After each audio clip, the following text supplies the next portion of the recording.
Friends, welcome to JAC study circle. जैसा कि आप देख रहे हैं, क्लास 9th हम लोग स्टार्ट करने जा रहे हैं और क्लास 9th का फर्स्ट टॉपिक है मैथ्स का सेट्स। बहुत ही सिंपल टॉपिक है, इसलिए हम लोग आमतौर पे सिंपल टॉपिक से स्टार्ट करेंगे क्योंकि हमें इसको रिवाइज भी करना है। छोटा सा लेसन है, आराम से 2 या 3 वीडियोस में कंप्लीट होगा। छोटा वीडियो बना रहे हैं हम लोग, 10-10 मिनट के वीडियोस हैं, 2-3 बार आप जरूर देखिए। सेट्स का मतलब क्या होता है? पहला हमारा जो टॉपिक ही है सेट। सेट्स का मतलब होता है कुछ ऐसी चीज जो कि कोई लॉजिक के हिसाब से कंपेरेबल क्वांटिटीज या लॉजिकल वे में जिसका आंसर लिखा जा सकता हो, उसको सेट बोलते हैं। जैसे कि कलर्स ऑफ द रेनबो, आपको भी मालूम है, सबको मालूम है, एक ही होता है कि 7 कलर सबको मालूम है, सेम रहने वाले। लेकिन अगर मैं बोलूं कि good persons in my class या इन माय एरिया, तो ये मैं डिफाइन नहीं कर सकता। मेरे लिए जो गुड है शायद कटरीना कैफ के लिए गुड ना हो। तो इस तरीके से अलग अलग होता है, वो हर किसी की मर्जी पे होता है। जैसे मैं कहूं कि दिस इज द क्या Ram is the intelligent boy of the class, लेकिन कैसे किसी और के लिए कोई दूसरा इंटेलिजेंट होगा, एक के लिए दूसरा। लेकिन ऐसा नहीं होता है सेट्स में। सेट्स में हम वही चीजें ऐड करते हैं जो कि यूनिवर्सल ट्रुथ हो, फिक्स वैल्यूज हो। जैसा कि मैं बोलूं कि फैन के अंदर एक मोटर होती है या number of parts in a fan, तो फैन के अंदर जितने पार्ट्स हैं उनके नाम लिख दीजिए, वो फिक्स है, दैट इज द सेट। तो सेट एक लॉजिकल वे है रिप्रेजेंट करने का कोई भी चीजों को। अब इसमें 2 टाइप होते हैं जिससे हम लोग सेट को रिप्रेजेंट करते हैं। एक टाइप होता है लिस्टिंग या रूल मेथड। लिस्टिंग मेथड या रूल मेथड बोलते हैं। नाम याद रखिए दोस्तों, बहुत ज्यादा इंपॉर्टेंट है। एक होता है लिस्टिंग और रूल मेथड, और इसी में दूसरा मेथड है रूल मेथड। लिस्टिंग और रोस्टर एक वर्ड है, और दूसरा वर्ड आता है आपका रूल या सेट बिल्डर फॉर्म बोलते हैं। सेट बिल्डर फॉर्म, जैसे बॉडी बिल्डर होता है वैसे ही सेट बिल्डर होता है, सेट को बनाता है। सेट किस तरीके से बनता है वो इसमें हमें पता लगेगा। रूल और सेट बिल्डर में हमें हिंट दी जाती है और लिस्टिंग में उसका आंसर होता है। एक एग्जांपल देके बताऊं, इसको लिखने का तरीका आपको पता होना चाहिए। एक्स और ऐसे एक horizontal line, sorry vertical line, x such that x is the name of colors of rainbow। अगर इस तरीके से लिखा है तो इसको हम लोग बोलते हैं सेट बिल्डर फॉर्म या रूल मेथड। अब इसका जो आंसर बनेगा वो हमारा लिस्टिंग मेथड होता है। मान लीजिए A बिलोंग्स टू, अब इसको कैसे लिखते हैं हम, कर्ली ब्रैकेट्स, और इसके अंदर क्या लिखेंगे, जो भी रेनबो के कलर्स हैं वो आपको मालूम है।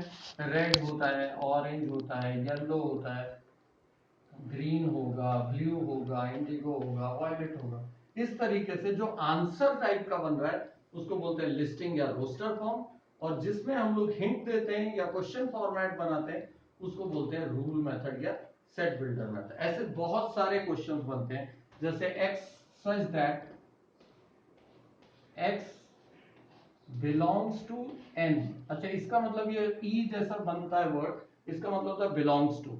बिलोंग्स टू नेचुरल नंबर, मतलब एक चीज होगी x belongs to x, x is the natural number.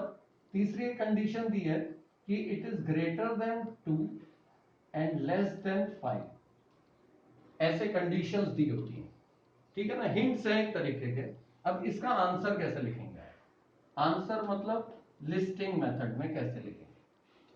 अब x belongs to natural number, मतलब आपके पास कोई चांस नहीं है कि आप डेसिमल या फ्रैक्शन वाले दें। 2 से बड़ा होना चाहिए, 5 से छोटा। कौन सा नंबर होता है 2 से बड़ा?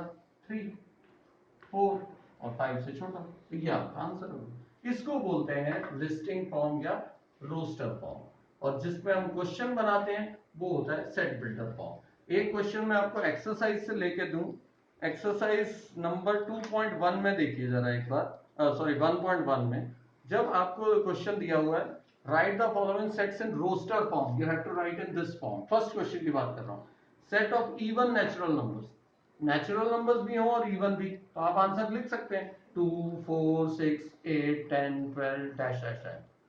सभी इवन नंबर्स जो कि नेचुरल, तो इस तरीके से लिखा जा सकता है। उसका अगला question, set of even prime numbers from 1 to 50।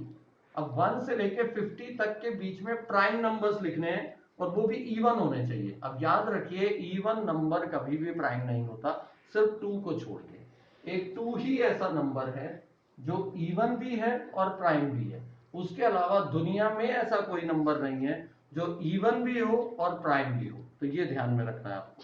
Second चीज उसी में थर्ड क्वेश्चन है, set of negative integers. Negative integers तो बहुत सारे हो सकते हैं, -1, -3, -5, -7, n नंबर ऑफ, इसको डैश डैश डैश डाल देंगे आप। ऐसे ही 7 बेसिक साउंड्स ऑफ सरगम, तो वो सारे गामा पाथा नीसा वगैरह वो आपको लिख देना है।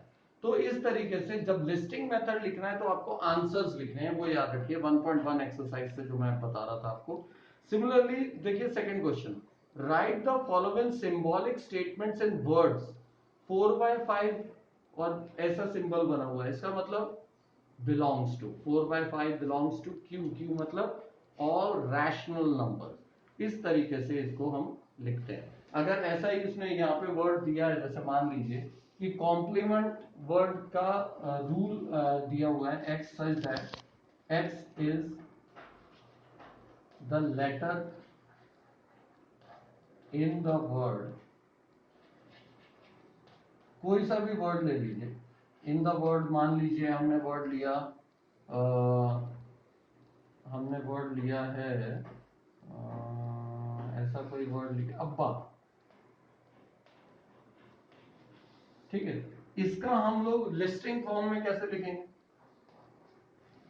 रिपीटेशन नहीं लिखनी है, बस ए लिखा, उसके बाद बी है, बी भी लिख दिया, उसके बाद फिर से बी है वो नहीं लिखेंगे, फिर से ए है वो नहीं लिखेंगे, या इस तरीके से रिपीटेशन नहीं करना है जब भी लिस्ट बनानी है आपको। तो लिस्टिंग मेथड या रोस्टर मेथड में लिमिटेशन रिपीटेशन नहीं है, रूल और सेट बिल्डर में आपको हिंट्स देंगे। तो ये दो टाइप से जैसे रिप्रेजेंट करते हैं हम लोग सेट्स को, वो हो गया। तो ये पहला जो टॉपिक है इसके अंदर कि लिस्टिंग और रोस्टर फॉर्म, और दूसरा है रूल और सेट बिल्डर फॉर्म। ये आपके मन मस्तिष्क में बिठा लीजिए, बहुत ज्यादा इंपॉर्टेंट है। अब हम आते हैं टाइप्स ऑफ सेट्स पर। ये बहुत ज्यादा सिंपल है। टाइप्स ऑफ सेट का मतलब क्या होता है कि कितने टाइप के सेट्स अवेलेबल हैं। पहला सेट है जो सबसे ज्यादा सिंपल है, वो है फाइनाइट सेट। फाइनाइट सेट मतलब जिस सेट के अंदर एक फाइनाइट नंबर ऑफ एलिमेंट्स हो। For example a is equal to, उसके अंदर दिया है 1 2 3 4, इसको बोलते हैं फाइनाइट सेट। कोई प्रॉब्लम ही नहीं, नंबर ऑफ एलिमेंट्स हम गिन सकते हैं ना, 1 2 3 4। जैसे मान लीजिए मैंने लिखा x is such that x is the colour of a rainbow. अब रेनबो में कितने कलर हैं, ये छोटा बच्चा जो पैदा होता है ना उसको भी पता होता है कि रेनबो में 7 कलर्स होते हैं, इसका मतलब फाइनाइट है 7 कलर्स। अब सेकंड इसी में दूसरा टाइप आता है इनफाइनाइट। नाम से ही पता लग रहा है इनफाइनाइट।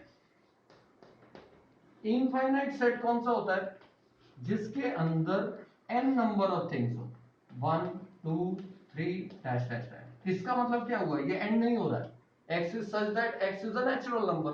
अब x is a natural number तो करोड़ों नंबर्स हो सकते हैं, तो डॉट डॉट डॉट डाल दे। इस तरीके से हम रिप्रेजेंट करते हैं, उसको बोलते हैं इनफाइनाइट सेट। तीसरा सेट होता है एम्प्टी सेट, जिसके अंदर कोई चीज ही ना हो। अब ये आप हैरान रह जाएंगे कि ऐसा भी कोई सेट हो सकता है जो कि पूरी तरह खत्म हो, अंदर हो ही ना कोई चीज, उसको नल सेट भी बोलते हैं।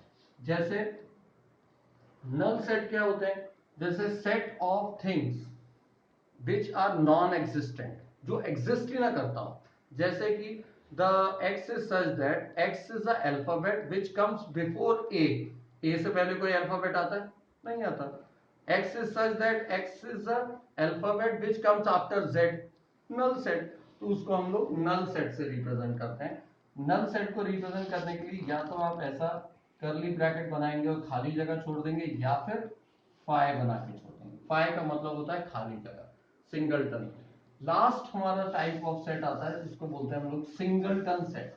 सिंगलटन सेट का मतलब होता है जिसमें सिर्फ एक ही चीज हो, सिंगलटन सेट।